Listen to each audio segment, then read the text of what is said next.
Hello and welcome to this June 4th, 2020 edition of Let's Do Lunch, a devotional ministry of First United Methodist Church in West Monroe, Louisiana. Thank you for taking time to join us. I am Lamar Oliver, pastor of First United Methodist Church. Our hope and prayer is that these brief few minutes of coming up for air, no matter your location or your circumstance, will bless you and renew your spirit. Well, are you going to force me to wear a mask when we resume on-campus worship for our congregation? I have two immediate responses to that question, one mental and one pastoral. Yes, there is definitely a difference of opinion out there with respect to the effectiveness of masks, but on the whole, I lean on the side of being cautious. After all, it is not that big a deal for me to put one on when I'm around others. And yet I know from many God-fearing people who profess faith in Jesus Christ, the discussion of wearing a mask is like waving a red flag in front of a bull. Look, I get it. I really do. Especially if your first and primary lens to look at the world and engage in life in our society is through your political or national ideology, then the idea of being told to wear a mask might be a truly and highly offensive.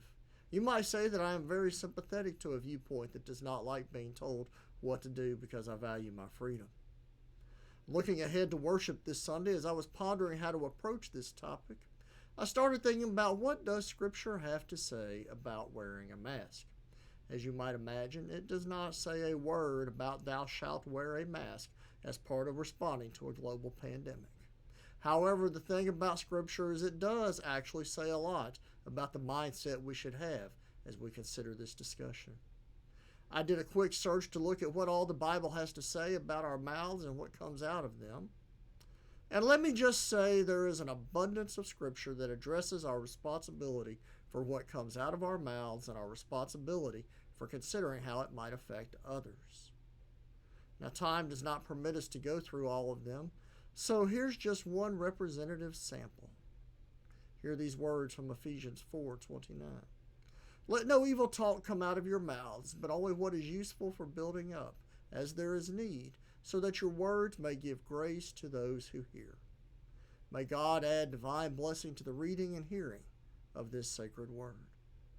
Now look, we have two choices to consider when it comes to what leaves our mouths. Will it be a blessing or will it not be a blessing? It's the most notable that the direction for watching what comes out of the mouth is rooted in the effect it will have on the other. When it comes to wearing a mask, it's very simple. It has the potential to bless others by mitigating the chance you might be an asymptomatic carrier of the COVID-19 virus.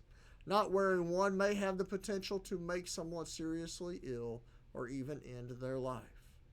In light of the witness of Scripture as it relates to how we use our mouth, is it really that big a deal to take a step to help mitigate the spread of this deadly virus? I hope and pray we all have much bigger things to concern ourselves with than whether or not we will be wearing a mask. Now, let me give a quick disclaimer. I know for folks with certain conditions or certain populations are being advised to not wear a mask. Please do not interpret anything I've said here as a countermanding that guidance.